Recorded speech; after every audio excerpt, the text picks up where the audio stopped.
نحمده ونصلي على رسوله الكريم اما بعد فاعوذ بالله من الشيطان الرجيم بسم الله الرحمن الرحيم رب اشرح لي صدري ويسر لي امري واحلل عقدة من لساني يفقهوا قولي الحمد لله عدد خلقه وزنة عرشه ومداد كلماته والحمد لله قدر الاقدار وكتب الاجال وكبر الليل على النهار والحمد لله على افضاله وواسع نعمائه نحمده ونشكره ومن كل ذنب نستغفره.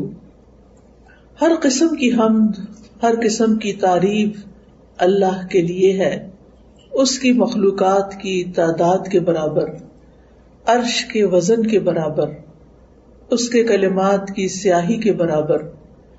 ہر قسم کی حمد اللہ کے لیے ہے جس نے تقدیریں مقرر کی، ہر چیز کی زندگی کی مدت کو لکھا، رات کو دن پر لپیٹا. ہر قسم کی حمد اللہ کے لیے ہے، اس کے احسانات پر اور اس کی وسیع نعمتوں پر. ہم اس کی حمد بیان کرتے ہیں اور اس کا شکر ادا کرتے ہیں اور ہر قسم کے گناہوں سے اس سے بخشش طلب کرتے ہیں. پیاری بہنوں، آج میں آپ کے ساتھ کچھ باتیں غفلت کے بارے میں کروں گی. ہر انسان کو یہ شکایت ہوتی ہے کہ اس کا دل غافل ہو جاتا ہے، اس پر غفلت چھا جاتی ہے، اور ہمارے بہت سے اعمال کے درست نہ ہونے کی وجہ بھی غفلت ہے. ہم غافل ہو جاتے ہیں، بے پرواہ ہو جاتے ہیں، بے حس ہو جاتے ہیں. اللہ سبحانہ و تعالیٰ نے بھی اس کا قرآن مجید میں ذکر کیا ہے. اللہ تعالیٰ فرماتے ہیں اقترب للناس حسابهم وهم فی غفلۃ معرضون. لوگوں کے لیے ان کے حساب کا وقت قریب آ لگا ہے اور وہ ہیں کہ غفلت میں منہ موڑے ہوئے ہیں. یعنی دین کی بات سے، موت کے بعد کے حساب کتاب سے، قبر کی زندگی سے، آخرت کے سوال و جواب سے غافل ہیں. اور اگر دیکھا جائے تو ہماری عام طور پر جو فکر ہے، پریشانی ہے، سوچیں ہیں، ہم ہے، غم ہے، وہ کیا ہوتا ہے؟ آخرت تو نہیں ہوتی، حساب کتاب تو نہیں ہوتا، بلکہ ہماری فکر دنیا کے مسائل ہوتے ہیں. جبکہ دنیا عارضی ہے اور آخرت ہمیشہ کے لیے ہے. وہاں جا کر کسی کو بھی واپس نہیں آنا. دنیا میں کوئی کام خراب بھی ہو گیا تو دوبارہ درست کر سکتے ہیں، کوئی فیل ہو جائے تو دوبارہ ایگزام دے سکتا ہے، کچھ ٹوٹ جائے تو نیا خریدا جا سکتا ہے، کہیں سے جانا پڑ جائے تو کوئی نیا ٹھکانہ مل جاتا ہے. لیکن آخرت ایک دفعہ کوئی مر کے قبر میں چلا گیا تو اس سے باہر نہیں نکل سکتا. پھر آگے ہی آگے کی منزلیں ہیں، دنیا میں واپسی نہیں. اس لیے انسان عقل مند وہی ہے جو اپنی آخرت کے بارے میں دنیا سے بڑھ کر سوچے، دنیا کے بارے میں بھی فکر کرے، کیونکہ یہاں بھی رہنا ظاہر ہے، عزت سے رہنا چاہیے، لیکن زیادہ دنیا کے غم نہ لگائے. زیادہ بڑا غم اور فکر اس کی آخرت ہونی چاہیے. اللہ سبحانہ وتعالیٰ قیامت کے دن غافل لوگوں کو فرمائیں گے وَجَاءَتْ كُلُّ نَفْسٍ مَعَهَا سَائِقٌ وَشَهِيدٌ لقد كنت في غفلة من هذا فكشفنا عنك غطاءك فبصرك اليوم حديد. اس دن ہر شخص اس حال میں آئے گا کہ اس کے ساتھ ایک ہانکنے والا اور ایک گواہی دینے والا فرشتہ ہوگا، یعنی اس کو میدان حشر کی طرف لے جا رہا ہوگا. تو اس سے کہا جائے گا بلا شبہ تو اس دن سے غافل رہا، آج کے دن کے بارے میں تم نے نہیں سوچا. آج ہم نے تیری آنکھوں سے پردہ اٹھا دیا ہے اور آج تیری نگاہ خوب تیز ہے. اب یہ سب کچھ تم دیکھ رہے ہو جس کے بارے میں تم کبھی سوچتے بھی نہیں تھے.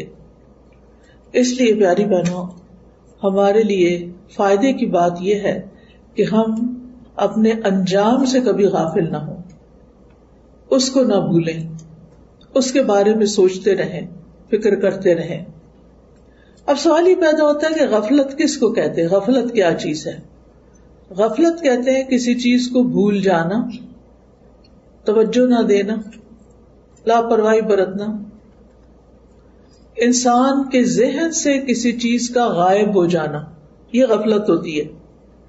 جب ہم آخرت کے بارے میں نہیں سوچتے تو اس کا کیا مطلب ہے کہ وہ ہمارے ذہن سے نکلی ہوئی ہے. اور جب ہم کسی چیز کو امپورٹنس نہیں دیتے اور اس سے منہ موڑ لیتے ہیں تو یہ بھی ایک غفلت ہوتی ہے، یعنی کہ وہ ہمارے نزدیک اہم ہی کوئی نہیں ہے تو اس کے بارے میں کیا سوچنا. لیکن آخرت تو ایسی نہیں ہے نا، وہ تو بڑی اہم ہے، بہت امپورٹنٹ ہے، اس کے بارے میں تو سوچنا ہی سوچنا ہے. اور یاد رکھیے غفلت کی دو قسمیں ہوتی ہیں، ایک ہے پسندیدہ غفلت اور ایک ہے ناپسندیدہ غفلت. محمود غفلت، مذموم غفلت. محمود غفلت یہ ہے، پسندیدہ یہ ہے کہ انسان اپنی ذات کے حقوق اور دنیا سے اپنا حصہ لینے سے غافل ہو، اس کو اتنی امپورٹنس نہ دے. جو اس پر ظلم کرے اس سے درگزر کر جائے. اگر انسان دیکھ بھی رہا ہے کہ کوئی اس کا حق مار رہا ہے یا کوئی اس کے ساتھ فیئر نہیں تو اس بات کو ایشو نہ بنائے، اگنور کر دے جیسے اس کو پتہ ہی نہ ہو. بعض لوگ ایسے ہوتا ہے نا کہ آپ کو دھوکہ دے رہے ہوتے ہیں، آپ سے غلط بیانی کر رہے ہوتے ہیں اور آپ کو پتہ چل جاتا ہے. بعض اوقات آپ کے اپنے ہی بچے، تو آپ ہر وقت تو نہیں ہے نا کہ مجھے پتا ہے تم مجھے دھوکہ دے رہے ہو، مجھے پتا ہے تم میرے ساتھ یہ کر رہے ہو. نہیں، کوئی بات نہیں، کرنے دو ان کو، مجھے پتا تو ہے ہی میں اس کا کوئی سد باب کرتی ہوں، ان کی کوئی اصلاح کرتی ہوں. تو انسان اس چیز سے تغافل برتے. تغافل عارفانہ ہوتا ہے نا، یعنی ایک چیز کو جانتے بوجھتے ہوئے بھی اگنور کر دینا. پھر اسی طرح دنیا کی زینت، رونق اور ٹو مچ دنیا حاصل کرنے سے غفلت برتے، یعنی اس کی طرف زیادہ توجہ نہ کرے. ناپسندیدہ غفلت کیا ہے کہ انسان اللہ کے حق سے غافل ہو، اس کی طرف توجہ نہ کرے، اس کو امپورٹنس نہ دے، اللہ کے ذکر سے غافل ہو، اللہ تعالیٰ کے احکامات سے غافل ہو. پتہ ہی نہ ہو کہ اللہ تعالیٰ نے اس دنیا میں رہنے کے لیے ہمیں کیا کیا حکم دیا ہے. اللہ تعالیٰ کے احکامات اور جن چیزوں سے اللہ تعالیٰ نے منع کیا ہے ان سے غافل ہو، آخرت سے غافل ہو. مجھے ایسے لگ رہا ہے کچھ لوگ یہاں بیٹھ کے بھی غافل ہوئے بیٹھے ہیں، ان کی توجہ وہ لوگوں کی طرف ہے، آنے جانے والوں کی طرف. تو یہ اصل کام سے غفلت ہے نا. پھر کیا یہ پسندیدہ کہ آپ جس کام کے لیے آئے ہیں وہ چھوڑ کر وہ کرنے بیٹھے؟ شاید ان لوگوں کو آپ نے پہلی دفعہ دیکھا ہے اس لیے آپ ان کو پہچاننے کی کوشش کر رہے ہیں. یہ قدرتی بات ہے، ہم سب کی ویکنس ہے، ہم بہت جلدی ڈسٹریکٹ ہو جاتے ہیں. کوئی کام کر رہے ہوتے ہیں ادھر سے دھیان ہٹا کے کچھ اور دیکھنے لگے. خواتین کو خاص طور پہ سارے گھر کا خیال رکھنا ہوتا ہے، تو وہ جہاں بھی بیٹھتی ہیں، وہ گاڑی میں بیٹھتی ہیں تو ہسبینڈ کیسی ڈرائیونگ کر رہے ہیں اس کا خیال رکھ رہی ہوتی ہیں. وہ غافل ہو کہ نہ ہو، ہم غافل نہیں ہونے دیتے اپنے آپ کو. گھر میں بھی ہو تو اسی طرح ہر چیز پر نظر ہے، فلاں کیا کر رہا ہے، فلاں کیا کر رہا ہے، یہاں کیا ہو رہا ہے، وہاں کیا ہو رہا ہے. پھر وہ جب مسجد آتے تو پھر وہاں بھی ایسے ہی ہوتا ہے، ادھر سے کون آ رہا ہے اور ادھر کون بیٹھ رہا ہے اور ادھر کیا ہو رہا ہے. تو تھوڑی دیر کے لیے اس کو چھوڑ دیں، جو میں بات کر رہی ہوں اس کی طرف توجہ دیں تاکہ یہاں سے کچھ لے کے اٹھیں. میں بھی دور سے آئی ہوں، آپ بھی پتہ نہیں کہاں کہاں سے آئے ہیں اپنے کام کاج چھوڑ کے، تو کچھ فائدہ اٹھائیں. تو بات میں یہ کر رہی تھی کہ ناپسندیدہ غفلت یہ ہے کہ انسان اللہ کے حق سے غافل ہو جائے، اپنی عبادات سے غافل ہو، اللہ کے ذکر سے غافل ہو، اللہ کے احکامات سے غافل ہو، ان چیزوں سے غافل ہو جن کا اللہ نے حکم دیا، ان چیزوں سے غافل ہو جن سے اللہ نے روکا ہے، اپنی آخرت اور اپنی انجام سے غافل ہو. یہ ناپسندیدہ چیز ہے. ابن الجوزی کہتے ہیں کہ لوگوں میں سب سے زیادہ مصیبت زدہ شخص وہ ہے جو اللہ سے غافل ہے. اللہ اور ان کے بیچ میں حجاب ہے. اور اس سے بھی زیادہ وہ کہ جس کو یہ پتہ ہی نہیں کہ وہ غفلت میں ہے. ایک تو ہے نا غفلت میں ہونا برا، اور ایک یہ کہ یہ پتہ ہی نہ ہونا کہ میں غفلت میں مبتلا ہوں، اس کا بھی احساس نہ ہونا. اس بات سے غافل ہونے والا کہ اس کو یہ پتہ ہی نہ ہو کہ مجھے اپنا ایمان مضبوط کرنے کی ضرورت ہے، میری کمزوریوں کی وجہ کیا ہے، مجھے اللہ تعالیٰ سے اور زیادہ تعلق مضبوط کرنے کی ضرورت ہے، مجھے اللہ تعالیٰ کے آگے اور عاجزی کرنے کی ضرورت ہے، مجھے اللہ تعالیٰ کی اور زیادہ تعظیم اور عظمت بیان کرنے اور محسوس کرنے کی ضرورت ہے. اس بات سے غافل ہونا کہ مجھے اپنی عبادات کو صحیح طور پر ادا کرنے کے طریقے معلوم ہونے چاہیے. اور سب سے ناپسندیدہ غفلت یہ ہے کہ انسان کا دل منافقت میں مبتلا ہو اور اس کو پتہ ہی نہ ہو کہ وہ منافق. یعنی ہمارے دل کے اندر سچا ایمان ہی نہ ہو، نفاق پیدا ہو گیا ہو کہ دل میں شکوک و شبہات ہیں، خواہشات ہیں، کوئی اللہ کا ذکر نہیں، اللہ کی یاد نہیں، اللہ کی طرف توجہ نہیں، اور انسان کو احساس بھی نہ ہو کہ وہ کسی مصیبت میں مبتلا ہے. اچھا کیسے پتا چلے؟ ہم سب اپنے آپ کا جائزہ لیں، اپنے آپ کو پہچانیں کہ کیا ہمارے اندر تو کوئی غفلت کی قسم نہیں. تو اس کے کچھ انڈیکیٹرز ہیں. ان میں سے ایک انڈیکیٹر یہ ہے کہ اطاعت کے کاموں میں سستی آنے لگے. جو ہمارے اوپر ذمہ داریاں موجود ہیں، جو کام ہم نے کرنے ہیں، ان کی طرف توجہ ہی نہ ہو، اور ادھر ادھر کبھی کوئی ویڈیو لگا کے بیٹھ گیا، کبھی ٹی وی لگا لیا، کبھی سیر کو نکل گئے، کبھی کچھ کھا پی لیا، کبھی کچھ. یعنی انسان اپنے آپ کو بہلاتا رہے اور کرنے کا کام نہ کرے، اس سے غفلت برتے. مثلا نماز سے غفلت، ذکر سے غفلت، صدقہ خیرات کی طرف توجہ کا نہ ہونا. قرآن مجید میں اللہ تعالیٰ فرماتے ہیں ان المنافقین یخادعون اللہ وہو خادعهم وَإِذَا قَامُوا إِلَى الصَّلَاةِ قَامُوا كُسَالَىٰ يُرَاءُونَ النَّاسَ وَلَا يَذْكُرُونَ اللَّهَ إِلَّا قَلِيلًا. بے شک منافق لوگ اللہ سے دھوکہ بازی کر رہے ہیں حالانکہ وہ انہیں دھوکہ دینے والا ہے، اور جب وہ نماز کے لیے کھڑے ہوتے ہیں تو سست ہو کر کھڑے ہوتے ہیں.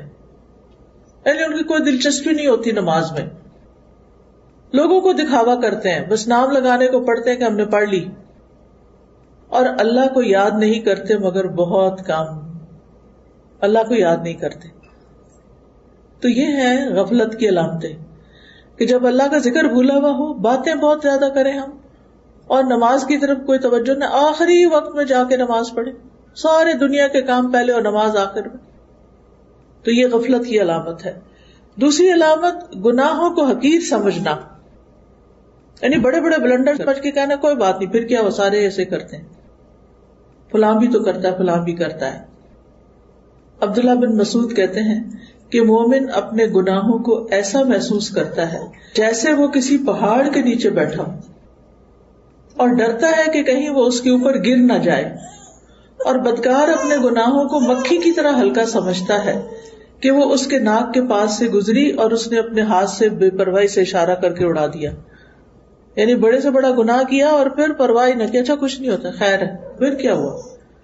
یعنی گناہ پر شرمندہ نہ ہونا، گناہ کا احساس نہ ہو، غلطی کو بہت ہلکا سمجھنا، جبکہ وہ غلطی انسان کو ہلاک کر دینے والی ہو اور اس کو اس کی پرواہ نہ ہو، احساس بھی نہ ہو کہ وہ غلط کر رہا ہے. پھر غفلت کی ایک اور علامت ہوتی ہے وقت کو غیر مفید کاموں میں گزارنا، جن کاموں کا نہ دین میں فائدہ نہ دنیا میں فائدہ، فضول کے کام.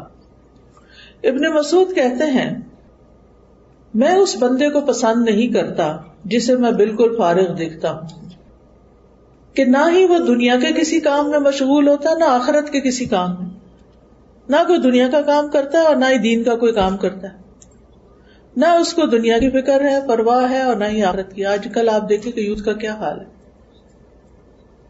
جو بچے تو ماشاءاللہ پڑھ رہے ہیں سو پڑھ رہے ہیں اپنے لیے کم از کم دنیا بنا رہے ہیں، لیکن کچھ بچوں کا حال ایسے معلوم ہوتا ہے کہ انہیں نہ دنیا کی فکر ہے نہ آخرت کی فکر ہے. اللہ تعالیٰ اس سے بچا کے رکھے، کیونکہ یہ خطرے کی علامت ہے، ریڈ فلیگ ہے. وہ کہتے ہیں کہ آخری زمانے میں کچھ ایسے لوگ آئیں گے کہ ان کے افضل اعمال یہ ہوں گے کہ آپس میں ایک دوسرے کو ملامت کرنا، آپس کا لڑائی جھگڑا. ان کا نام سست لوگ رکھ دیا جائے گا، لیزی پیپل. پھر اسی طرح غفلت کی علامت کیا ہے؟ صرف دنیا کا علم اور اس کی فکر ہونا، دین کا علم اور اس کی فکر کا نہ ہونا. وہ صرف دنیا کی ظاہری جو چیزیں ہیں ان کے بارے میں علم رکھتے ہیں اور اسی کے لیے بھاگ دوڑ کرتے ہیں، آخرت کے بارے میں کچھ بھی فکر نہیں کرتے، نہ اس کا علم حاصل کرتے ہیں کہ وہاں کیا ہونے والا ہے.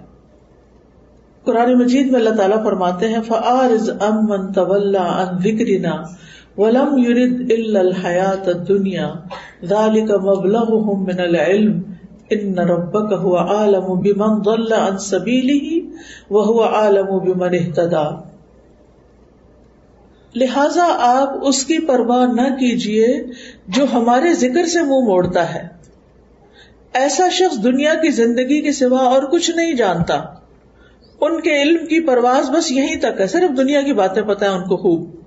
بلا شبہ تیرا رب خوب جانتا ہے کہ کون اس کے راستے سے گم ہو گئے ہیں اور کون ٹھیک راستے پہ چل رہا ہے.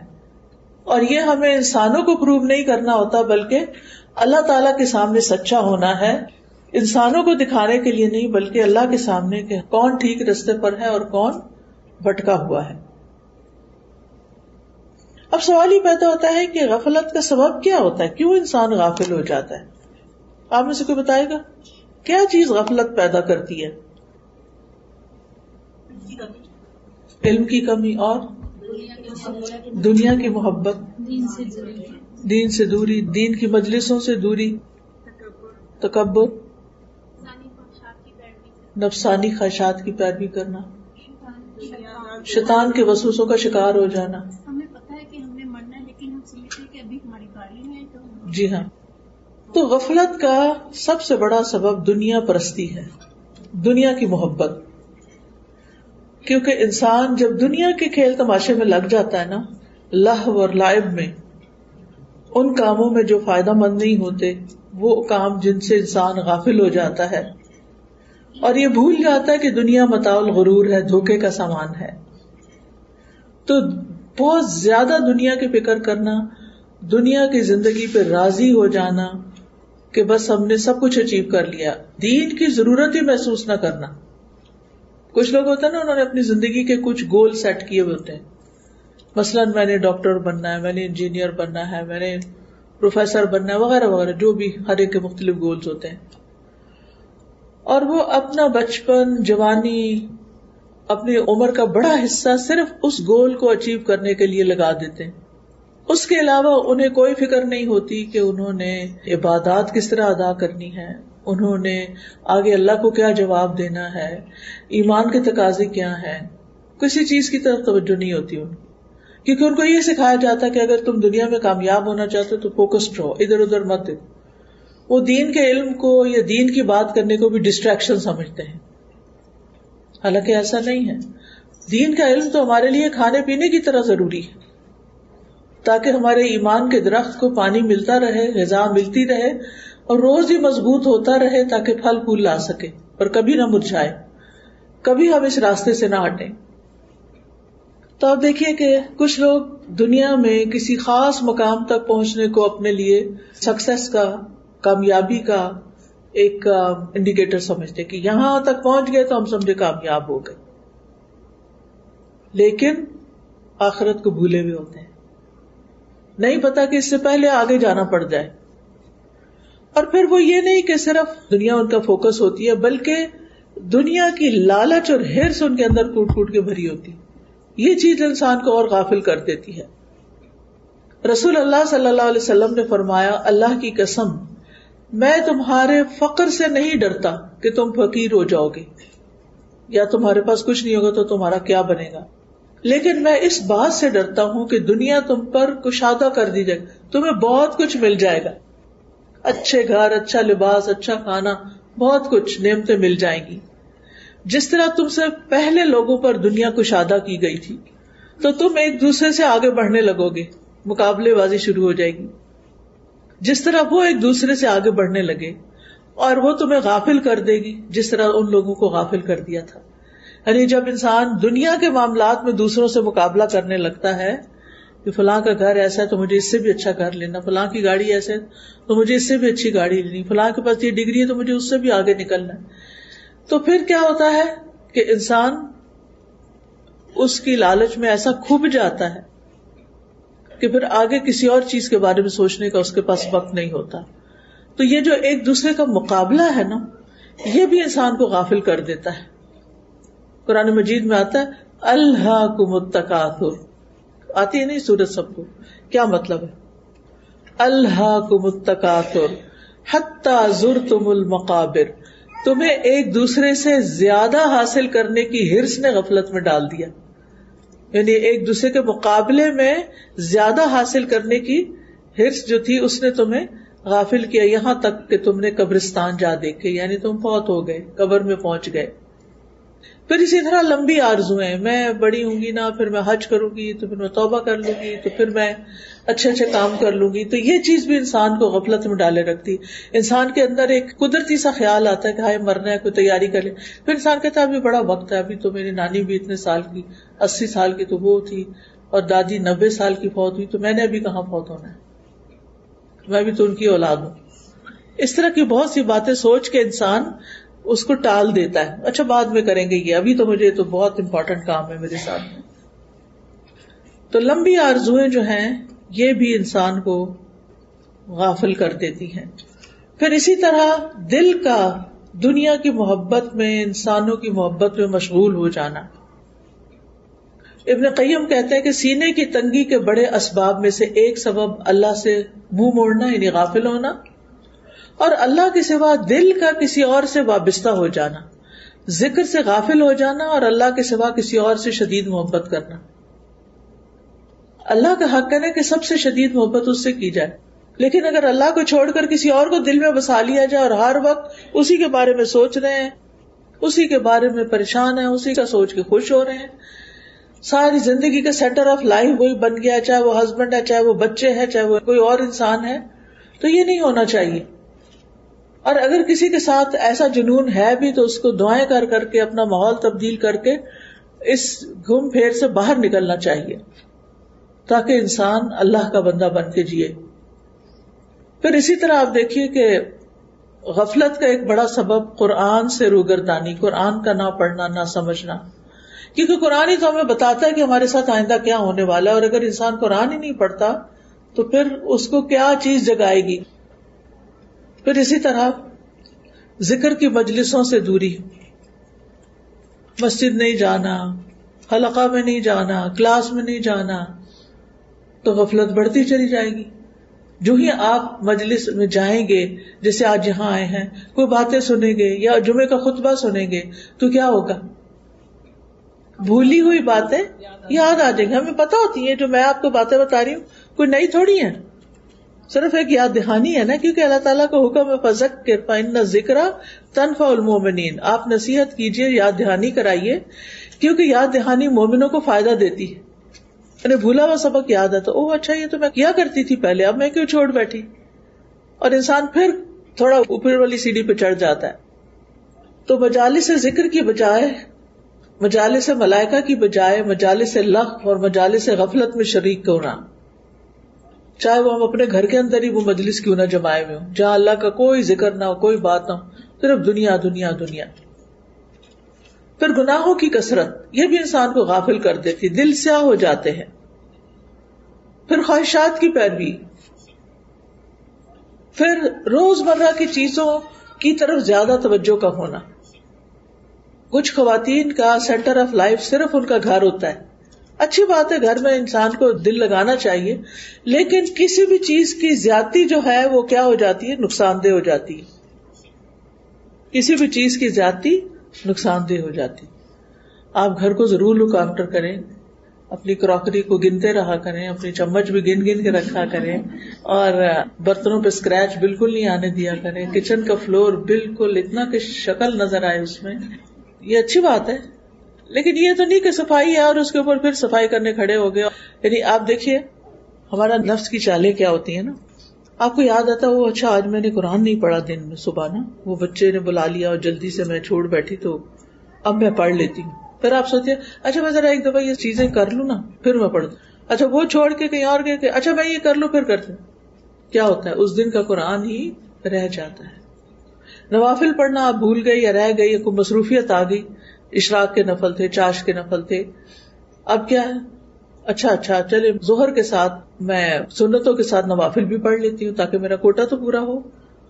کیونکہ آپ کو پتا نہیں کہ جو دن کی 12 سنن ہے رواتب، اس کے بدلے میں جنت میں ایک محل ملتا ہے. تو اگر کم دن پڑھیں گے تو کم ملیں گے، زیادہ پڑھیں گے تو زیادہ ملیں گے. دنیا میں تو ایک گھر پہ راضی نہیں ہوتے، دنیا میں تو زیادہ سے زیادہ چاہیے. آپ کو پتا نہیں جن لوگوں کے پاس پیسے ہوتے ہیں وہ پھر ایک ملک میں تھوڑی گھر بناتے ہیں، وہ رہتے کینیڈا میں ہیں اور گھر اپنے گاؤں میں بناتے ہیں, اپنے شہر میں بناتے ہیں جا کے. کیا پتا کبھی واپس آنا پڑے, اور وہ بند رہ کے پرانے ہو جاتے ہیں. دنیا کا تو ہمیں اتنا فکر ہوتا ہے کہ امکانیات پر بھی ہم اتنا مال لگا دیتے. امکانیات کا مطلب کیا؟ ممکن ہے کہ ہم کبھی آئیں, لیکن آخرت کا گھر یقینی ہے کہ وہاں جائیں گے, اس کی فکر کوئی نہیں. تو آپ دیکھیے کہ یہ غفلت کے اسباب میں سے ایک سبب ہے کہ ضرورت کی دنیا ہونے کے بعد غیر ضروری چیزوں کی طرف بھاگے پھرنا اور ان کے لیے اپنے آپ کو کھپا رکھنا. ہر شخص خود فیصلہ کر سکتا ہے کہ اس کی ضرورت کیا ہے, کتنی ہے, اور اس کے بعد اسے سٹاپ لگا کر کوئی آخرت کے لیے بھی کام کرنا چاہیے. پھر ایک اور چیز جو غفلت میں ڈالتی ہے وہ بری دوستیاں, برے ماحول. دوستوں کا انسان پر بہت انفلوئنس ہوتا ہے. اگر دوست نماز نہیں پڑھتا تو آپ کے لیے پڑھنی مشکل ہو جائے گی.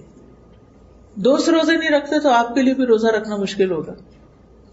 لیکن اگر آپ کے دوست محرم کا روزہ رکھ رہے ہیں, کیونکہ محرم روزوں کا مہینہ ہے نا, نبی صلی اللہ علیہ وسلم اس مہینے میں اور دنوں سے زیادہ روزے رکھا کرتے تھے. تو اب آپ دیکھیے کہ اگر آپ کے ماحول میں کوئی رکھ ہی نہیں رہا تو کسی کو خیال آئے گا میں رکھ لوں, اللہ یہ کہ اس نے کوئی پمفلٹ پڑھ لیا, کوئی حدیث کسی نے بھیج دی ہو, تو وہ بھی. اگر سارا گھر ہی نہیں رکھ رہا تو آپ اٹھ کے رکھیں گے. لیکن اگر سارے رکھ رہے ہیں گھر میں تو آپ کو لیٹے ہوئے شرم آئے گی, آپ کہیں گے میں بھی اٹھ جاؤں. آپ سب اٹھے ہوئے, آج بچے بھی اٹھے ہوئے, تو میں کیوں لیٹی ہوئی ہوں؟ دیکھ کے خیال آ جاتا ہے نا. آپ کے ہسبینڈ تہجد پڑھ رہے ہیں تو یہ ہو نہیں سکتا کہ وہی پڑھتے رہے, ایک دن آپ بھی اٹھ جائیں گی. یا آپ پڑھ رہی ہیں روز تو ایک دن وہ بھی اٹھ جائیں گے. اللہ کرے انشاءاللہ. یہ بھی دعا ہے, آمین کہیں. کیونکہ انسان اپنے ماحول سے بہت اثر لیتا ہے. مانی ہوئی بات, آج کل گرمی ہو رہی ہے, باہر نکلتے گرمی لگتی ہے کہ نہیں؟ آپ کہ نہیں مجھے نہیں لگتی, بے شک ماحول جو مرضی ہو. کیسے ہو سکتا؟ سردی ہو تو لگتی ہے نا. ایسے ہی جہاں جس مجلس میں اچھی وائبز ہوں, ایمان کی باتیں ہوں, تو وہاں ایمان بڑھتا ہے نا. اور جہاں غفلت کی باتیں ہوں, صرف کھانے پینے, صرف کپڑوں کی, صرف گاڑیوں کی. آپ دیکھیں کہ عام طور پہ مرد حضرات کی گفتگو ایک خاص موضوعات ہوتے ہیں. پراپرٹیز پہ بات کرنا, پالیٹکس پہ بات کرنا, بزنس پہ بات کرنا. تو ساری اول سے آخر مجلس انہی باتوں پر کر کے بس بات ختم ہو جائے گی. خواتین کے اپنے دلچسپ موضوعات ہوتے ہیں, ریسیپیز پہ بات کرنا, کپڑوں کے برانڈز پہ بات کرنا, بچوں پہ بات کرنا, ساس سسر کی شکایت کرنا, اس کی غیبت اس کی غیبت, موسم کی شکایت. جی ہاں, کیونکہ بات کرنے کے لیے کوئی تو موضوع چاہیے نا. یہ تھوڑی ہم کسی سے پوچھ سکتے ہیں اچھا آج بتاؤ تم نے کتنا سبق پڑھا, قرآن کتنا پڑھا, آج کا دن کیسا تمہارا گزرا, تم اپنا ایمان کیسے محسوس کرتے. صحابہ کی باتیں کیا ہوتی تھی؟ آؤ بیٹھو ایمان لے آئیں. وہ ان کا مطلب کیا ہوتا تھا؟ آؤ بیٹھ کے مل کے اللہ کی باتیں کریں. لیکن ہم اللہ کی باتیں کر کے بھی نا, یقین کیجئے کہ یہ اب مجلس برخاست ہوگی, کیا مجال کہ کوئی گاڑی میں بیٹھ کے بھی دہرائے سبق کو کہ کیا سیکھ کے آئے. جو لوگ کلاسز بھی لیتے ہیں میں بہت غور سے نوٹ کرتی ہوں, کیونکہ عرصے سے میں یہ چیز پڑھا رہی ہوں نا.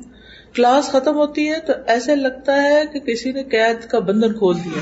اتنی دیر پتہ نہیں کیسے چپ رہے, اتنی باتیں اور اتنا شور اور اتنا ہنگامہ. اور باتیں کیا ہو رہی ہوتی, وہ تھوڑی ہو رہی ہوتی ہے کہ جو ہم نے ابھی سیکھا تھا وہ کیا تھا, کیونکہ وہ دل پہ تو گئی نہیں ہوتی, تو ایک کان سے ٹکرا کے دوسرے سے نکل جاتی ہیں. صحابہ کیا کرتے تھے پتہ ہے آپ کو؟ نبی صلی اللہ علیہ وسلم جب مجلس سے اٹھ کر جاتے تھے تو وہ دنیا کی باتیں, کھیتوں کی اور بزنس کی نہیں کرتے تھے.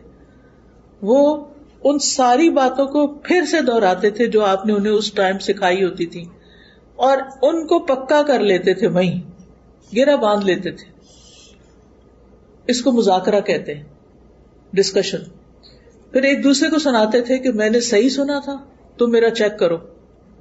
ایک دوسرے کو پوچھتے تھے میں نے یہ بات سنی تھی کیا ایسے ہی تھی, کیونکہ بہت دفعہ ہم آدھی بات سنتے ہیں, آدھی کہیں اور دھیان پر واپس آتے ہیں تو وہ خود سے خود کوئی نقطے جوڑ لیتے ہیں, جبکہ وہ بات ویسے ہوئی نہیں ہوتی. اسی لیے بعض لوگ بعض اسپیکر سے غلط باتیں منسوب کر رہے ہوتے ہیں کیونکہ انہوں نے خود ہی نہیں مقصد سمجھا ہوتا. تو اس سے بھی بچنے کی ضرورت ہے. بہرحال کہنے کا مطلب یہ ہے کہ انسان پر برا ماحول، بری دوستی یا غافل، چلو برا نہ بھی صحیح، میں نہیں کہتی بزنس پہ بات کرنا برا ہے یا پراپرٹی پہ بات کرنا برا نہیں، لیکن غیر ضروری اس طرح کی باتیں نہ لینا نہ دینا، نہ خریدنا نہ بیچنا. فلاں کا بزنس اچھا جا رہا، فلاں کا ڈاؤن ہو گیا، فلاں، یعنی اتنی باتیں کرنا کہ اس میں سے نتیجہ کچھ بھی نہیں.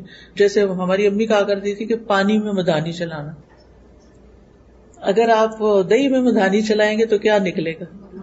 مکھن نکلے گا. اور اگر پانی کا ڈولا بھر کے بیٹھ جائیں اور چلاتے رہیں ساری رات بھی، کیا نکلے گا؟ کچھ بھی نہیں. اب تو خیر مدانی والی بات نہیں تھی، اب تو الیکٹرک کی دنیا ہے، اور آپ بہرحال بلینڈر میں پانی ڈال کے سمودی کی خواہش رکھنا ایک دور کی خواہش ہے نا. تو بیٹھنا ایسے ماحول میں باتیں دنیا کی کرنا اور کہنا ایمان بڑھ جائے گا، ایسے نہیں ہوتا. میں یہ بھی نہیں کہتی کہ آپ ہر وقت بس ایمان کی بات کریں، لیکن وہ مجلس انسان کے خلاف حجت بنے گی جہاں اللہ کی کوئی بات ہی نہ ہو، جس گھر میں اللہ کا کوئی ذکر ہی نہیں ہوتا، جس گھر میں کوئی دین کی بات ہی نہیں ہوتی. اس کا مطلب نہیں کہ آپ ہر وقت گھر والوں کو پریشان کریں اور کہ میں نے آج یہ سبق پڑھا ہے، سنو میری بات سنو، نہیں، لیکن اچھے خوشگوار انداز میں آپ تجسس کریٹ کر کے، تمہیں پتہ ہے آج میں کیا سن کر آئی ہوں، فلاں چیز کے بارے میں میں نے کیا سنا، میں نے یہ سنا ہے، میں نے یہ پڑھا ہے، میں نے یہ دیکھا ہے. یہ ساری چیزیں ہم روزمرہ کر رہے ہوتے ہیں، لیکن ہم اپنے بچوں سے بھی کوئی علم کی بات نہیں کرتے، کوئی سنجیدہ ڈسکشن نہیں کرتے، کوئی کام کی بات نہیں کرتے. بس زیادہ زیادہ کہیں گے نماز پڑھ لی یا کھانا کھا لیا، ہوم ورک کر لیا. اگر ہم بچوں سے اپنی گفتگو کا جائزہ لیں تو ہمارے ٹاپکس کیا ہوتے ہیں. ان بیچاروں کے کان پک گئے ہمارے مخصوص جملے سن کے. کھانا کھا لیا، چیزیں رکھ لی، فلانا کر لیا. اس کے بعد آگے کیسے تھے وہ ماں باپ یا گھر میں نانی دادی ہوتی تھی جو بچوں کے ساتھ ان کو کہانیاں سناتے، ان کو مزے مزے کے لطیفے سناتے، پہیلیاں بجواتے. آپ میں سے بچپن میں کس کس نے پہیلیاں بوجھنے کا کھیل کھیلا ہوا؟ اچھا، ماشاءاللہ. مجھے بتائیں آپ میں سے کتنے لوگوں نے اپنے بچوں کو پہیلیاں بجوائی ہیں؟ آپ تھوڑے ہاتھ ہیں. دیکھا نا، ایسی چیزیں جو ہے نا، یہ ایک مفید ایکٹیویٹی ہوتی ہے. اس سے کیا فائدہ ہوتا ہے؟ غور و فکر، اچھا یہ، اچھا وہ، کتنا دماغ بچے کا چلتا ہے. اچھا جھوٹے لطیفوں کی تو میں بالکل قائل نہیں کہ آپ جھوٹے لطیفے ان کو سنائیں، لیکن آپ دلچسپ کہانیاں، اچھی چیزیں پڑھ کے بچوں کے آنے سے پہلے صرف کھانا نہیں تیار کر کے رکھا کریں، کوئی چیز پڑھ کے بھی رکھا کریں کہ آج آئیں گے نا، آج میں نے یہ والی بات کرنی ہے، میں نے اس کا موقع نکالنا ہے. پھر ان سے کوئی اچھی سی چیز شیئر کریں اور وہ سنیں گے آپ کی بات. تو بہرحال چونکہ ہم خود ایک روٹین میں بس وہی سوچیں، جو سویرے اٹھے یا خواب کوئی دیکھ لیا بس سے پریشان، اور پھر وہی سوچیں لے کے کام کر رہے ہوتے ہیں بھاری قدموں کے ساتھ. بچے آتے ہیں تو موڈ آف ہے، کوئی ان سے بات نہیں، بےچارے خود ہی اکیلے بیٹھ کے کھا پی کے اٹھ جاتے ہیں. خود ہی نکالو فریج میں سے دودھ اور لے لو وہ سینڈوچ اور کھا لو کچھ. تو پھر ایسی تربیت کیسی ہوگی نا. تو ہمیں گھر میں ماحول بنانا ہے، سمجھ آئی؟ اور ماں جو ہے نا اس سے روشنی ہوتی ہے گھر میں، وہ ماحول بناتی ہے. آپ جب اسمائل کرتی ہیں سارا گھر اسمائل کرتا ہے، اور آپ کا جب موڈ آف ہوتا ہے تو پھر گھر میں مزہ نہیں آتا. تو اس سے بچنا ہے. کتنا بھی کام کرنا پڑے وَلِرَبِّكَ فَاصْبِرْ، اللہ کی خاطر کریں اور صبر کریں اور اپنی تھکاوٹ کا اظہار ہر وقت نہ کریں. اور پھر گھر کے علاوہ اپنے دوستوں کا بھی انتخاب صحیح کریں. ایسے دوستوں سے فاصلہ رکھیں کہ جو آپ کو بہت غافل کرتے ہیں، فضول کی باتیں کرتے ہیں اور غفلت میں پڑے ہیں اور آپ کو بھی ڈالتے ہیں. اچھا اب اس کے نقصان بھی ہیں غفلت میں پڑنے کے. جب انسان ایک کانشیس لائف نہیں گزارتا، تقوی والی لائف نہیں گزارتا، تو پھر اس کے نقصان بھی ہوتے ہیں. سب سے پہلی بات یہ کہ انسان کا دل تنگ پڑتا ہے، زندگی تنگ ہو جاتی ہے، انسان بے حصہ ہو جاتا ہے، اس کی زندگی میں کوئی مزہ نہیں رہتا. آپ دیکھیں نا کہ جب آپ ایسی بات کرتے ہیں کہ جس میں کوئی سسپینس ہوتا ہے تو سارے گھر والے کی آنکھیں کھل جاتی ہیں اور گیس کرنے لگتے ہیں. اچھا مثلاً بچے گھر آئے اسکول سے تو آپ کہتے ہیں میں نے اور تمہارے بابا نے ایک پلان بنایا ہے، گیس واٹ، مثلاً سوال کر دیا. اچھا ہم ہالیڈیز پہ جائیں گے، یا آپ کہتے ہیں ہم نے کہیں جانے کا پلان کیا. پھر تو آپ دیکھیں کیسے وہ باتیں کرتے ہیں. اکثر مائیں کہتی ہیں باتیں نہیں کرتے بچے کیونکہ ہمیں باتیں کرنی نہیں آتی، ہم ان کا دماغ نہیں جگاتے، خود سوئے میں ان کو سلائے رکھتے. تو آپ ان سے ایسے سوال کریں کہ جس کے بارے میں ان کی دلچسپی بھی ہو اور پھر وہ آپ کی ڈسکشن میں حصہ بھی لیں.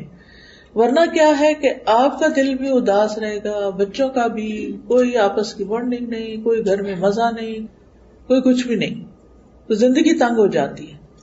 مینٹل ہیلتھ ایشوز کتنے زیادہ ہوتے جا رہے ہیں. کیا وجہ ہے؟ کیونکہ اکثر لوگ تنہائی کا شکار ہیں. کچھ لوگ لوگوں میں رہتے ہوئے بھی تنہا ہیں. کیوں؟ کسی سے بنتی نہیں, کسی کے ساتھ بات ہی نہیں کر پاتے, نہ ہسبینڈ سے بنتی ہے, نہ بچوں سے بنتی ہے, نہ دوستوں سے بنتی ہے, بس پھر اپنی دنیا میں ہے. مجھے نہیں کسی سے ملنا, میرے گھر کوئی نہ آئے, میں نہیں یہ کال اٹینڈ کر رہی.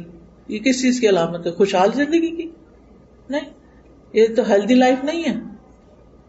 وجہ کیا ہے؟ وجہ غفلت, کچھ ہے نہیں کرنے کو, کوئی پرپز نہیں لائف میں. پھر انسان سوچنے سمجھنے کی صلاحیت سے محروم ہو جاتا ہے, دماغ کام کرنا چھوڑ دیتا ہے. ایک اور نقصان یہ کہ شیطان انسان پہ مسلط ہو جاتا ہے. ایسے شخص کی عبادات میں بھی کوئی لطف نہیں ہوتا, قبول بھی نہیں ہوتی, دعائیں قبول نہیں ہوتی, کیونکہ وہ غفلت سے کر رہا ہوتا ہے, دھیان کہیں اور ہوتا ہے. رسول اللہ صلی اللہ علیہ وسلم نے فرمایا, اللہ سے قبولیت کے یقین کے ساتھ دعا مانگو کہ میں کر رہا ہوں, اللہ ضرور سنے گا.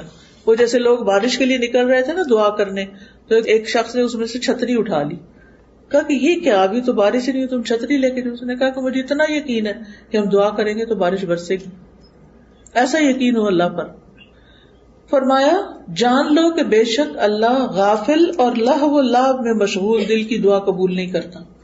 یعنی جس کا دھیان ہی نہیں ہے دعا کرنے میں, اس کی دعا نہیں قبول ہوتی.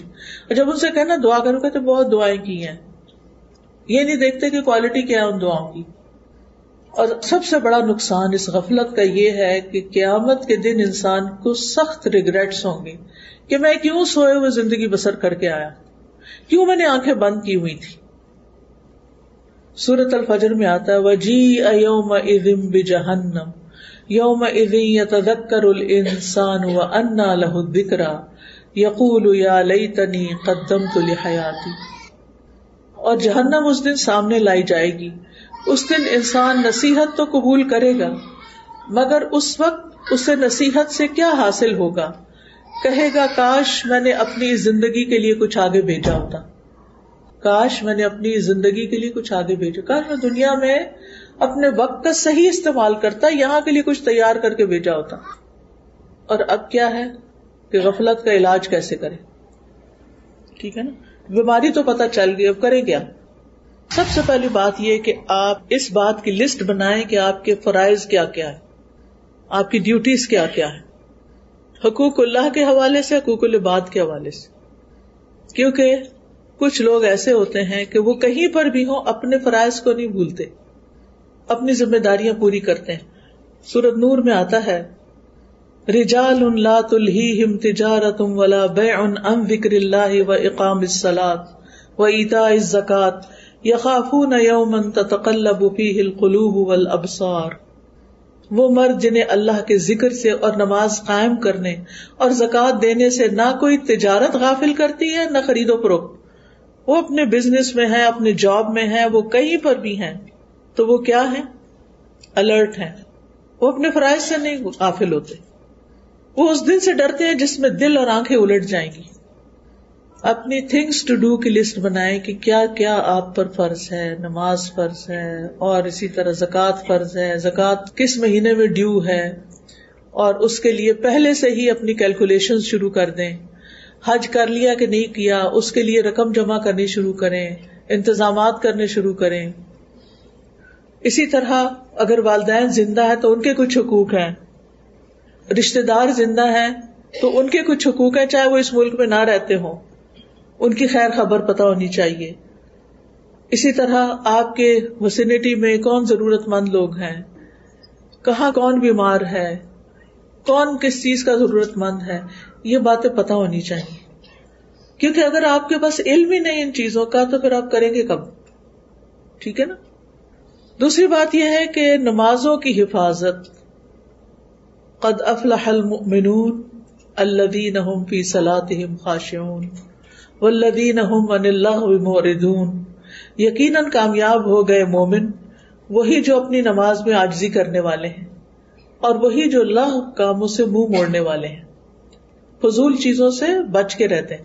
تبھی تو ان کے پاس وقت ہوتا ہے. جو لوگ فضولیات میں پڑھتے ہیں ان کے پاس ٹائم نہیں ہوتا پھر فرائض ادا کرنے کا، پھر ان کے فرائض چھوٹنے لگتے ہیں. تو فرائض کو اپنی پرائرٹی رکھیں. کہیں بھی بیٹھے ہیں، کچھ بھی کر رہے ہیں، ٹائم دیکھتے رہیں کہ نماز کا کتنا ٹائم رہتا ہے اور کب تک ٹائم باقی ہے، میں کس وقت پڑھوں گی. تو نمازوں کی جو پابندی ہے اور صحیح وقت میں پڑھنا، ان کی حفاظت، یہ انسان کو الرٹ رکھتی ہے، غفلت سے نکال دیتی ہے. اللہ تعالیٰ نے ایسے نہیں 5 وقت نماز فرض کی ہے. وہ کس لیے فرض کی ہے؟ تاکہ ہم غافل نہ ہوں، الرٹ رہیں. ایک نماز پڑھ لی، اگلی کی فکر لگ جائے، اگلی پڑھ لی، اگلی کی فکر لگ جائے. پھر قیام اللیل کرنا. حدیث میں آتا ہے جس شخص نے 10 آیتوں سے قیام کیا وہ غافلوں میں سے نہیں لکھا جاتا. اچھا پیاری بہنوں، ایسا ہے کہ سب کی ہمت نہیں ہوتی تہجد کے لیے اٹھنے، خاص طور پر یہاں آپ کی راتیں چند گھنٹوں کی ہیں، تو اس میں ابھی سوئے نہیں تو اتنے میں تہجد کا ٹائم گھنٹے ڈیڑھ بعد ہو جائے گا، تو مشکل ہو جاتا ہے نا. آپ عشاء کے ساتھ ہی ایکسٹرا 2 نفل پڑھ لیں، ان میں یہ 10 آیتیں پڑھ لیں. 10 آیتیں مثلاً سورۃ الفلق اور الناس 11 بن جائیں گی نا. سورہ کہف کی پہلی 10 آیتیں، اسی طرح اور بھی صورتیں. آپ 30واں پارہ کھولیں اور وہاں سے گن لیں کہ کون کون سی صورتیں میں پڑھ سکتی. پلاننگ کرنی پڑے گی. اگر عشاء کی نماز کے ساتھ ایکسٹرا 2 نفل آپ نے اس نیت سے پڑھ لیے کہ یہ قیام اللیل ہے، میرا رات کی نماز ہے، تو آپ غافلوں میں نہیں لکھے جائیں گے.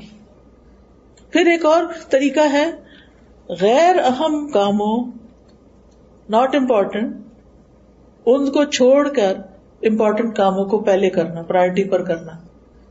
نبی صلی اللہ علیہ وسلم نے فرمایا اپنے وقت کے بعد 60 سال بعد ایسے جانشین پیدا ہوں گے جو نماز کو ضائع کریں گے، اپنی خواہشات کی پیروی کریں گے اور جہنم کے گڑھے میں جا گریں گے.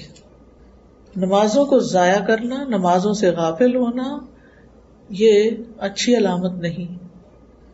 لیکن نمازوں میں خشوع کیسے ہو سکتا ہے؟ جب انسان لغو کاموں کو چھوڑتا ہے. والذین هم عن اللغو معرضون.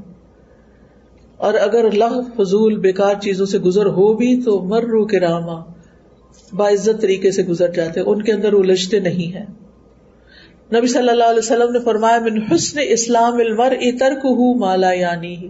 انسان کے اسلام کا حسن یہ ہے کہ لا یعنی، فضول، بیکار باتوں میں نہ پڑے.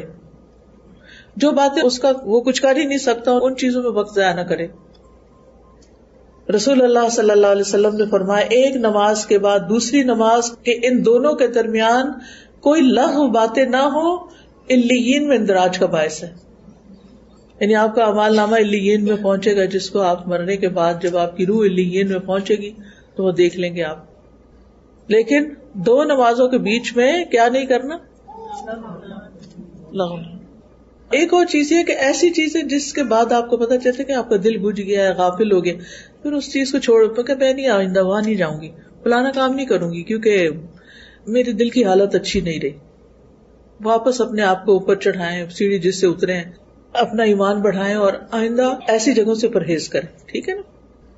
ابن قیم نے اپنی کتاب الداء والدواء، دوائے شافی، آپ میں سے کسی نے اس کتاب کا نام سنا؟ دوائے شافی کس نے؟ ایک ہاتھ کھڑا، 2 3 4. چلے الحمدللہ آپ نے کورس لیا ہوا.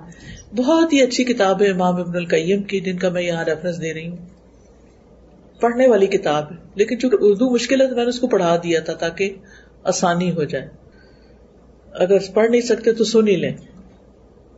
ابن قیم کہتے ہیں کہ جو آدمی آپ سے یہ سوال کرے کہ میں کھیلوں کے مقابلے اٹینڈ کرنا چاہتا ہوں، یہ دیکھنا چاہتا ہوں، تو اس کا کیا نقصان ہے؟ تو کہنے لگے کہ تم جن چیزوں کی حفاظت کرنے کا اہتمام کرتے ہو ان میں سب سے قیمتی چیز وقت ہے. لیکن میں سمجھتا ہوں کہ تمہارے نزدیک وہ بڑا آسان ہے وقت ضائع کر دینا. وقت واقعی سب سے قیمتی ہے، سونے چاندی سے زیادہ قیمتی ہے وقت. اور آج کل آپ دیکھیں لوگوں کے پاس وقت ہی نہیں دے پاتے. ماں باپ کے لیے وقت نہیں اور کس کے لیے ہوگا؟ ایک فون کال تو اس کے لیے بھی مشکل ہوتی ہے. چلے فون کال تو نہیں، جو دنیا سے جا چکے ہیں ان کو دعا تو کر سکتے ہیں، لیکن ہم میں سے کتنے لوگ ہیں جو توجہ سے ان کے لیے دعا بھی کرتے ہیں؟ الحمدللہ، شکر ہے کہ کچھ لوگوں نے ہاتھ کھڑے کیے ہیں. الحمدللہ. یہ ماں باپ کو وقت دینا ہے. زندگی میں ہو تو ملاقات کریں، کال کریں. ہر روز تو یہاں سے نہیں جا سکتے ان کے پاس، لیکن ان کے ساتھ ویڈیو کال کر کے بات کر لیں، ان کا دل خوش کر دیں. وہ کتنی دعائیں دیں گے آپ. جب آپ کا خیال آئے گا وہ کہیں گے کہ کتنی اچھی ہے میری بیٹی، میرا دل خوش کر دی. ماں باپ کو آپ کا مال نہیں چاہیے ہوتا، ماں باپ کو آپ کی اور چیزوں سے نہیں دلچسپ، ماں باپ کو آپ کی توجہ اور محبت اور دعا اور پیار اور وہ چیزیں چاہیے ہوتی ہیں. زندہ ہوں تو گفٹ بھی دیں ان کو، اور اگر دنیا سے چلے گئے ہیں تو ان کی طرف سے صدقہ بھی کیا کریں. اور جب اپنا کرتے ہیں نا ساتھ ان کا بھی صدقہ کرتے ہیں ان کی طرف سے، یعنی بعض کو تو خاص ان کی طرف سے، لیکن جب بھی آپ کریں ایک نیت کر لیں، یا اللہ جو بھی میں صدقہ کرتی ہوں اس میں میرے ماں باپ کو ثواب شامل رکھ. تو یہ ان کا حق ہے نا، ٹھیک ہے نا. اگر آپ ان کے لیے اداس نہیں ہوتے کیونکہ آپ اپنے بچوں میں ہیں تو وہ تو آپ کے لیے اداس ہوتے ہیں. یعنی یہ بھی اتنی عجیب بات ہے نا، ماں باپ اپنے بچوں میں ان کا دل ہوتا ہے اور بچوں کا اپنے بچوں میں دل ہوتا ہے، پیچھے پلٹ کے نہیں دیکھتے ہم. تو جب آپ کا دل اپنے بچوں میں ہو نا تو سوچا کریں کہ میرے ماں باپ کو بھی مجھ میں ایسے ہی ہے. یعنی ہم بازو کا مڈل ایج میں آ جاتے ہیں نا جہاں ہمارے بچے ہوتے ہیں اور ادھر سے ماں باپ بھی زندہ ہوتے ہیں، دو طرف رشتے اللہ نے قائم رکھے ہوتے ہیں. تو یہ وقت بڑے امتحان کا ہوتا ہے، ایک طرف بچے کھینچتے ہیں ایک طرف ماں باپ کھینچتے ہیں. تو ہمارا رجحان کس طرف ہوتا ہے؟ بچوں کی طرف. ہونا بھی چاہیے، ان کی ضرورت ہے، چھوٹے ہیں ابھی. لیکن اتنی توجہ اپنے بچوں کو نہ دیں کہ ماں باپ ترستے رہ جائیں آپ کی شکل دیکھنے کو، آپ کی آواز سننے کو. اور یہ یاد رکھیں تھوڑے دن کے لیے ہوتے ہیں، ماں باپ ہمیشہ ساتھ نہیں رہتے، پھر چلے جاتے ہیں، پھر ریگریٹس رہ جاتے ہیں. وہ نہیں ہونے چاہیے. جن کے ماں باپ زندہ ہیں نا وہ خوب فائدہ اٹھا لیں. تو بہرحال وہ کہتے ہیں کہ تمہارے لیے وقت ضائع کرنا بڑا آسان کام ہے. تم کھیل کے مقابلوں کو دیکھنے میں ایک دن کے 3 گھنٹے گزارتے ہو. کیا ان گھنٹوں میں اللہ کے ذکر میں سے کچھ ہوتا ہے؟ کچھ نہیں، ہرگز نہیں. کیا ان گھنٹوں میں اللہ کی اطاعت میں سے کوئی چیز ہوتی ہے؟ ہرگز نہیں. کیا ان میں اللہ کی عبادات میں سے کچھ ہوتا ہے؟ ہرگز نہیں. اور یہ محض اوقات کو بیکار کرنا ہے. چھٹیوں کا وقت آیا، تمہیں کیا معلوم چھٹیاں کیا ہیں.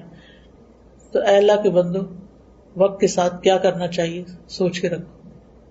پھر آپ دیکھیے کہ غفلت سے نکلنے کا طریقہ یہ ہے کہ دنیا کی زائد زینت سے زہد اختیار کرنا. جو چیزیں ضرورت کی نہیں خام خواہ میں نہیں پڑنا. اچھا، ہم خواتین کی عادت ہوتی ہے کہ اگر کہیں چلے گئے نا کسی مال میں، کچھ خریدے بغیر ہم لوٹ نہیں سکتے.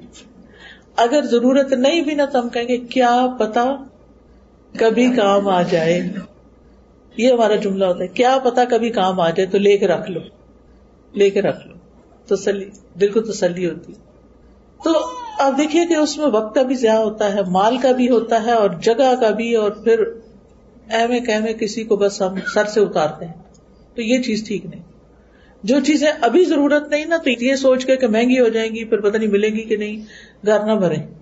کیونکہ ٹو مینی تھنگس جو ہوتی ہیں وہ بندے کو کچھ کرنے نہیں دیتی، پھر انہی کا غلام بن کے رہ جاتا ہے بندہ.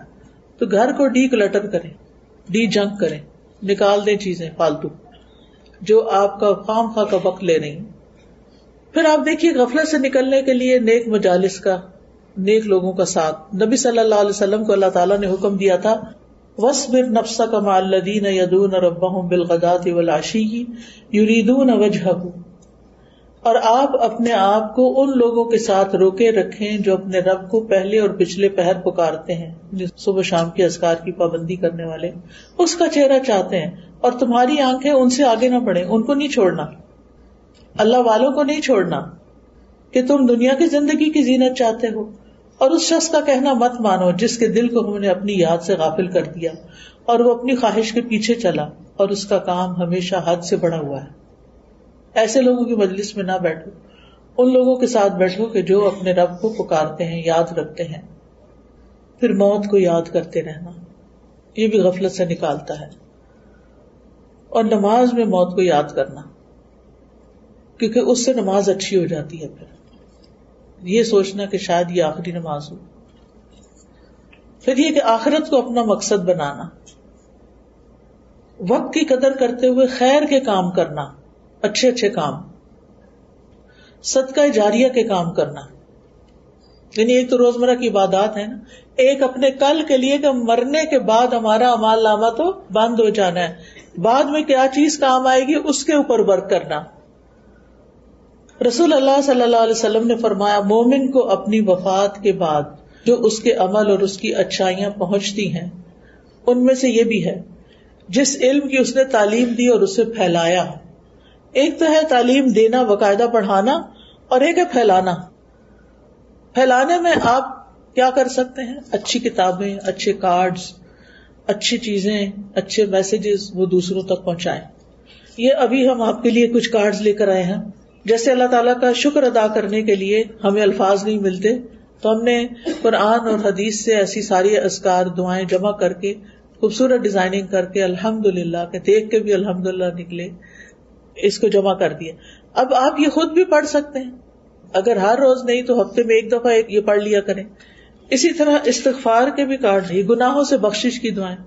آپ کو معلوم ہے نا کہ جب انسان استغفار کرتا ہے، اپنے گناہوں کو مان جاتا ہے، توبہ کرتا ہے، اللہ سے معافی مانگتا ہے، تو نہ صرف اس کی آخرت اچھی ہوتی ہے، دنیا بھی اچھی ہوتی ہے.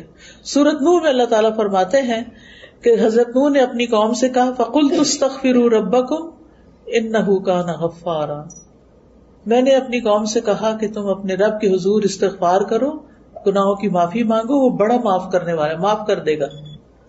يُرْسِلِ السَّمَاءَ عَلَيْكُمْ مِدْرَارًا، تم پر آسمان کو خوب برستا ہوا بھیجے گا، نہیں خوب بارشیں ہوں گی. وَيُمْدِدْكُمْ بِأَمْوَالٍ وَبَنِينَ، تمہیں مال اور بیٹوں سے مدد دے گا، تمہیں مال میں بھی اضافہ ہوگا، بیٹے بھی دے گا.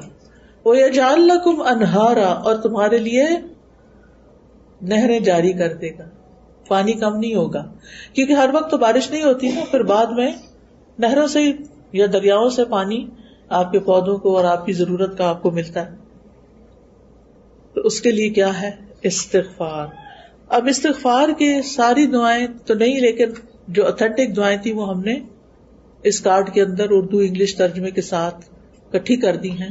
جمعے کے دن کی آخری گھڑیوں میں بڑی دعائیں قبول ہوتی ہیں. کوئی بھی آپ کا مسئلہ ہو، کسی بھی چیز میں پریشان ہو، تو آپ لے کے یہ کارڈز بیٹھ جایا کریں اور ان کو ایک دفعہ پڑھ کے اللہ تعالیٰ سے اپنی حاجتیں رکھا کریں، تو انشاءاللہ دنیا بھی آسان ہوگی، آخرت بھی.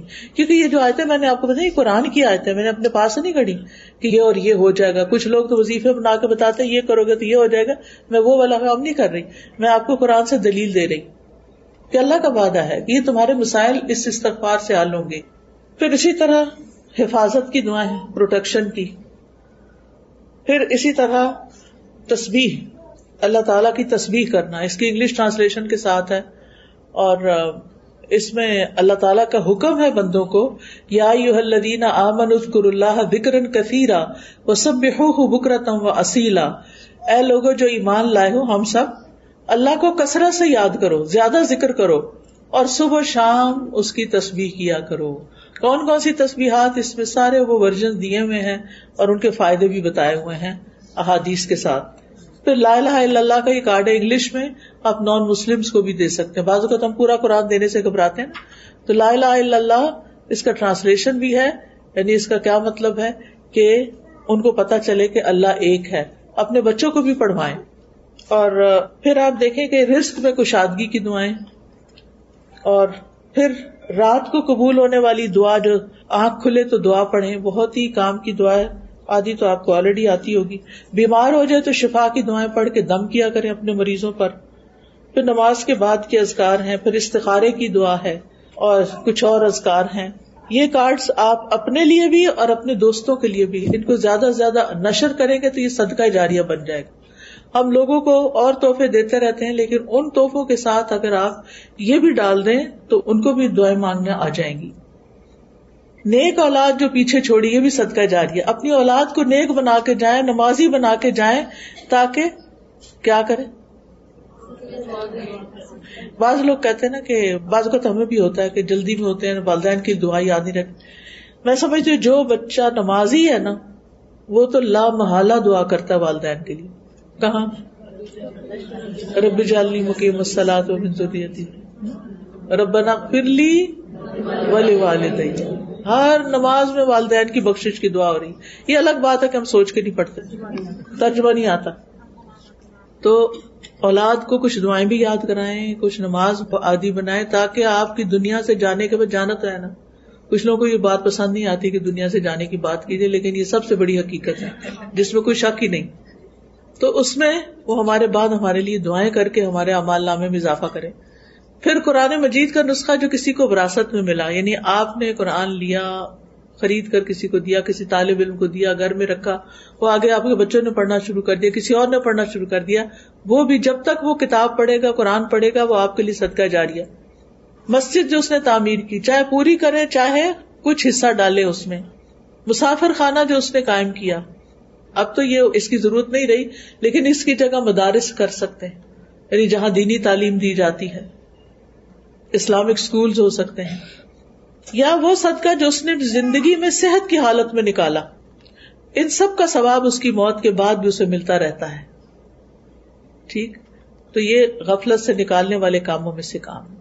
پھر فی سبیل اللہ مال خرچ کرنا جس سے دین کا فائدہ ہو، اللہ کی راہ میں کسی خیمے کا سایہ مہیا کرنا، اللہ کی راہ میں کوئی خادم ہبہ کر دینا، اللہ کی راہ میں کسی نر جانور پر کسی کو سوار کرنا، یعنی اپنی گاڑی میں کسی کو بٹھا کے مسجد لے جانا، درس پر لے جانا، ٹھیک ہے، مسجد تعمیر کرنا، پانی کا انتظام کرنا، درخت لگانا۔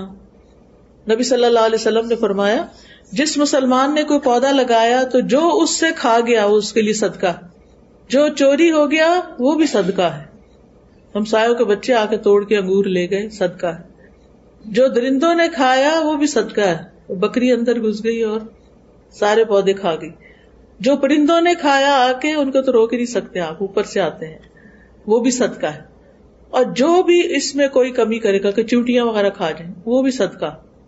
کتنی قسمیں، آپ اپنے بیک یارڈ کو کیا کریں، اس میں کچھ نہ کچھ لگائیں، درخت لگا دیں، آپ کو نہیں ہم نے تو موو ہو جانا ہمیں کیا فائدہ، نہیں، آپ کے لیے ثواب جاریہ ہوگا چاہے آپ نے موو ہو جانا۔ میرے بچوں کو بڑا شوق ہوتا تھا تو ہمارے گھر کے اندر اس وقت جس وقت بچے چھوٹے تھے تو لان اندر نہیں تھا، لیکن گھر کے باہر دیوار کے باہر جو جگہ تھی وہ کچی تھی، تو یہ کیا کرتے تھے وہاں بیٹھ جاتے تھے اور کچھ نہ کچھ لگاتے رہتے تھے۔ تو اسما جو اسما ہدا ہے، اس نے ایک آم کی گٹلی دبائی، کچھ دن پہلے میرا وہاں اسلام آباد میں گئی تھی، میں نے دیکھا ماشاءاللہ اتنا بڑا درخت بنا ہوا ہے کہ ایٹ لیسٹ جو راہ گزر ہے وہ اس کے سائے میں کھڑا ہو جائے، اور وہ تھا آم کا درخت۔ اب مسئلہ یہ کہ آم کو اگر وہ نہ کرے نا، جب وہ چھوٹا ہوتا ہے اس کو پیوند نہ لگائے تو پھل نہیں دیتا، اب وہ اتنا تو پتا نہیں تھا، ہم بھی وہاں سے وہ ہو گئے، لیکن وہ ہرا بھرا درخت جو ہے سایہ دے رہا ہے، آکسیجن دے رہا ہے، خوبصورتی دے رہا ہے۔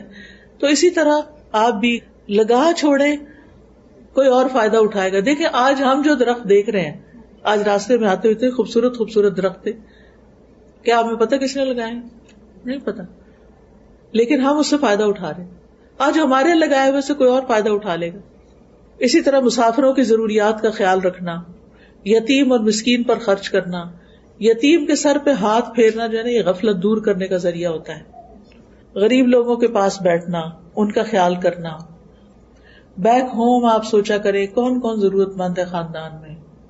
پچھلے دنوں ہم کیلگری میں جن کے گھر ٹھہرے ہوئے تھے تو انہوں نے بتایا کہ میرے والد پہلے پاکستان میں جب تھے تو ایوریج ان کی آمدنی تھی، لیکن وہ پھر ان کی جاب سعودیہ میں ہو گئی اور اللہ نے ان کو بہت دیا۔ کہتے جب اللہ نے ان کو بہت دیا تو انہوں نے بجائے اس کے کہ ہمیں بہت عیش و عشرت کراتے، انہوں نے خاندان کے سارے لوگوں کی لسٹیں بنا لی کون کون ضرورت مند ہے، اور خود بنا کے خود ان کو پیسے بھیجا کرتے تھے۔ اچھا پھر انہیں کسی کا پتہ چلتا تو میری اماں کہتی تھی آپ نے پھر ایک اور ایڈ کر لیا، ہمارے لیے بھی کچھ چھوڑے۔ تو اب ان میں سے ایک ایک بچہ جو اتنے خیر کے کام کر رہا ہے ان کا، تو اس کی برکت اولاد میں بھی ہوتی ہے، گھر بار میں بھی ہوتی ہے۔ آپ رشتے داروں پہ خرچ کرتے ہیں تو آپ کی عمر میں بھی برکت ہوتی ہے اور آپ کے مال میں بھی برکت ہوتی ہے۔ تو اپنے مال میں دوسروں کو حصہ دار بنائیں جن کا حصہ اللہ نے آپ کے مال میں رکھ دیا۔ تو اللہ تعالیٰ سے دعا ہے کہ اللہ تعالیٰ ہمیں اس پر عمل کرنے کی توفیق دے۔ سبحان اللہ والحمد للہ ولا الہ الا اللہ واللہ اکبر ولا حول ولا قوة الا باللہ العلی العظیم۔ اللہم صل علی محمد وعلی آل محمد کما صلیت علی ابراہیم وعلی آل ابراہیم انک حمید مجید۔ اللہم بارک علی محمد وعلی آل محمد کما بارکت علی ابراہیم وعلی آل ابراہیم انک حمید مجید۔ ربنا آتنا فی الدنیا حسنۃ وفی الآخرۃ حسنۃ وقنا عذاب النار۔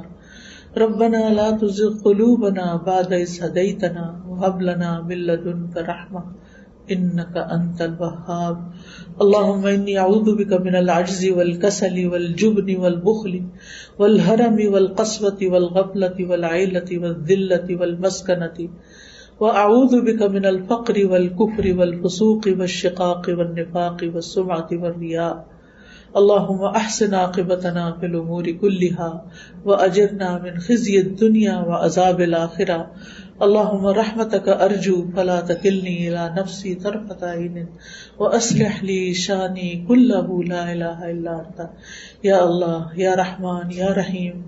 اللہ جتنی بہنیں آئی ہیں ان سب کا آنا قبول فرما، ان سب کو اجر عظیم عطا فرما، ان کے تمام مسائل حل فرما، ان کی بیماریاں دور فرما، ان کے رنج و غم دور فرما، ان کو اپنے وقت کی قدر سکھا، ان کو بہترین کام کرنے کی توفیق عطا فرما. اللہ ہم سب کے والدین پر اپنی رحمت فرما.